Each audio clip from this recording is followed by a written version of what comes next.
Donc aujourd'hui, je vais prêcher sur le psaume du jour que nous avons lu, mais que je veux relire dans son ensemble. Pour comprendre le contexte, pour comprendre ce psaume, il faut comprendre le contexte. Les Juifs ont été déportés à Babylone, comme ça a été rappelé dans la lecture du livre des Chroniques, et ils sont de retour dans leur patrie grâce au Perse Cyrus qui les a autorisés à rentrer chez eux. Et chaque année, les Juifs commémoraient leur déportation par une journée de deuil en chantant ce psaume que nous allons lire.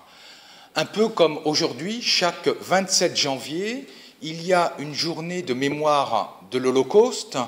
On se souvient de ce qui s'est passé dans l'espoir qu'une telle barbarie ne se renouvelle pas. C'est un petit peu le même principe. Au bord des fleuves de Babylone, nous étions assis et nous pleurions. Nous souvenant de Sion. Au saule des alentours, nous avions pendu nos harpes. C'est là que nos vainqueurs nous demandèrent des chansons et nos bourreaux des airs joyeux. Chantez-nous, disait-il, quelques chants de Sion. Comment chanterions-nous un chant du Seigneur sur une terre étrangère? Si je t'oublie, Jérusalem, que ma main droite m'oublie. Je veux que ma langue s'attache à mon palais, si je perds ton souvenir, si je n'élève Jérusalem au sommet de ma joie. Souviens-toi, Seigneur, des fils du pays d'Édom, en ce jour et de ce jour où dans Jérusalem on criait « Détruisez Jérusalem, détruisez-la de fond en comble. Ô Babylone, misérable, heureux qui te revaudra les maux que tu nous as valus, heureux qui saisira tes enfants pour les briser contre le roc. » Alors, chers amis, ce psaume est lu une fois tous les 3 ans dans notre liturgie, dans la liturgie catholique, mais on expurge les 3 derniers versets que là j'ai lus, tellement ils sont violents. Je crois que c'est un des passages sans doute les plus violents de la Bible. Et vous avez un exégète, Alphonse Maillot, un exégète protestant, qui dit « Le pasteur qui lit ce psaume en entier lors d'un office est plus coupable que celui qui l'a écrit. » Alors je suis coupable aujourd'hui, mais je pense qu'il est bon de lire ce psaume à condition de le recontextualiser, ce que je vais faire. Ce psaume peut nous aider à prier dans certaines périodes de notre vie. Tout d'abord, il peut nous aider à exprimer notre colère. Replongeons-nous dans le contexte. En 587 avant Jésus-Christ, Jérusalem a été assiégée pendant de longs mois. Ça n'a pas été une partie de plaisir pour les habitants de Jérusalem. Et quand Jérusalem est tombée, qu'est-ce qui s'est passé? Les Babyloniens ont tout rasé, tout rasé. Ce qui faisait même la fierté des Juifs, à savoir leur temple, à savoir leur palais. Avec, en plus, des exactions absolument épouvantables, et j'en nomme simplement une. Les Babyloniens ont pris le roi de l'époque, le roi juif, ils ont égorgé ses enfants devant lui, et puis après, ils lui ont crevé les yeux. Vous imaginez, la dernière vision qu'il a eue, c'était ça. Et puis après, on a déporté toute une partie de la population, donc, je veux dire, les Juifs ont tout perdu. Est-ce qu'on ne peut pas comprendre, est-ce qu'on ne pourrait pas comprendre que les Juifs de l'époque qui ont subi de telles exactions n'aient pas éprouvé de l'indignation et même de la colère?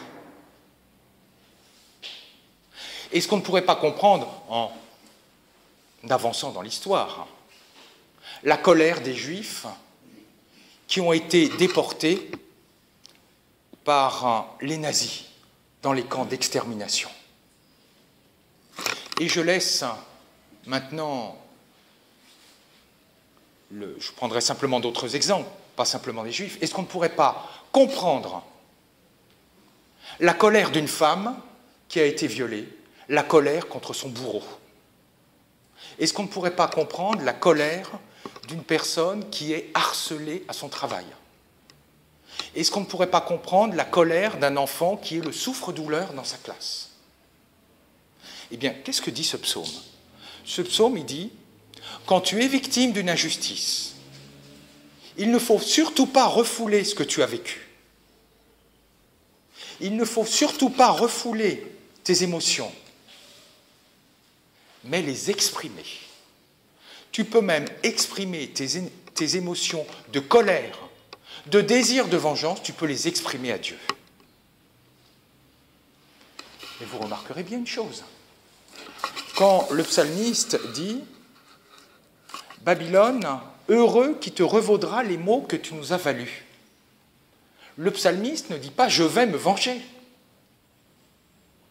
Il ne dit pas ça. Il dit « heureux qui te revaudra ce que tu nous as fait subir ». C'est-à-dire qu'il laisse à Dieu le soin de se venger ou pas. Il exprime sa colère et finalement, il met toute sa confiance en Dieu. Je crois que c'est ça, ce à quoi nous sommes invités. Quand nous subissons des injustices, nous en avons tous subi malheureusement, et nous en subirons peut-être d'autres. Ce n'est pas refouler, c'est regarder en face ce que nous avons vécu et exprimer notre colère, même dans la prière. C'est ainsi que nous pourrons progressivement guérir les blessures de ce que nous avons subi. Et peut-être plus tard, pouvoir pardonner. Il n'est pas question de pardonner comme ça, par un coup de baguette magique, ce n'est pas possible. C'est un long processus. Et j'ouvrirai une parenthèse quand on dit pardonner. Il y a un terme dans la langue grecque pour dire pardonner, c'est délier. Pardonner, c'est couper le lien avec la personne qui nous a fait du tort pour pouvoir aller de l'avant. Donc c'est la première idée que nous pouvons prendre de ce psaume, c'est reconnaître le mal que nous avons subi, l'injustice que nous avons subie, et exprimer notre colère, même dans la prière. Mais ce n'est pas tout. Si je ne disais que cela, si le psaume ne disait que cela, finalement, il enfermerait la personne qui subit une injustice dans un rôle de victime. Et c'est bien plus que cela. Il invite toute personne à lutter contre le mal et l'injustice. Je m'explique.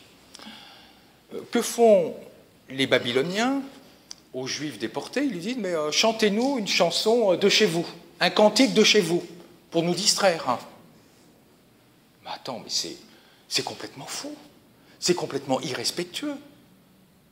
Les Juifs sont en deuil, ils ont tout perdu.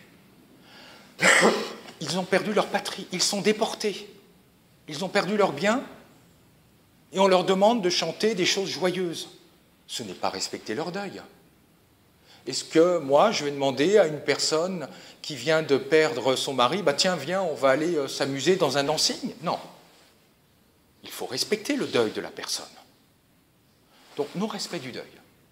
Pire encore, un cantique est fait pour être chanté sur la terre d'Israël, pour louer Dieu. Et là, on demande finalement de chanter un cantique sur une terre païenne pour amuser la galerie. C'est une profanation.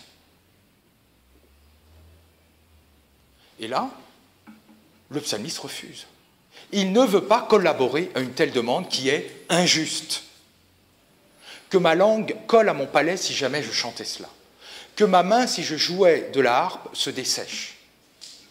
Finalement, la tentation qu'auraient pu avoir certains Juifs déportés à Babylone, c'est de dire, bah, ok, je vais collaborer avec l'injustice, oui, je vais m'accommoder avec le paganisme, je vais des chants sacrés, je vais les profaner, puis les chanter pour amuser la galerie, ça aurait été de collaborer avec l'injustice.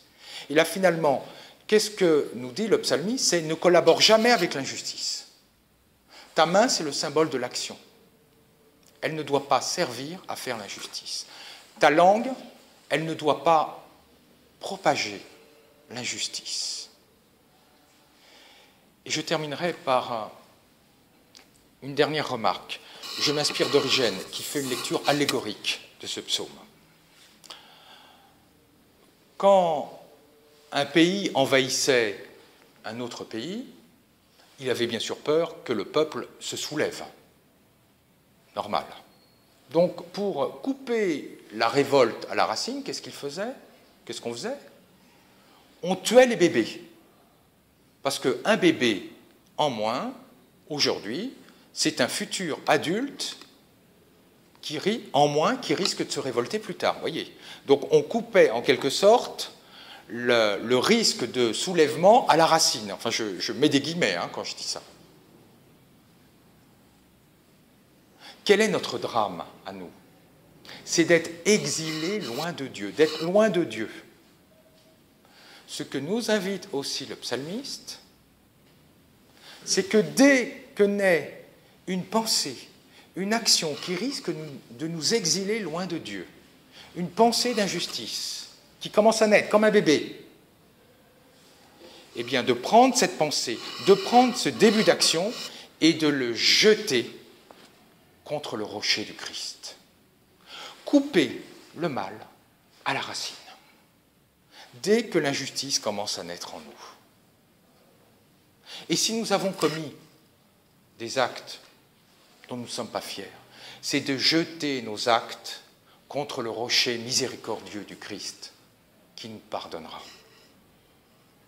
C'est la deuxième idée, ne pas pactiser avec l'injustice, implorer l'aide du Christ. Je rappellerai les deux idées de ce psaume. Tout d'abord, nous sommes invités à reconnaître le mal dont nous avons été victimes et exprimer notre colère, notamment dans la prière.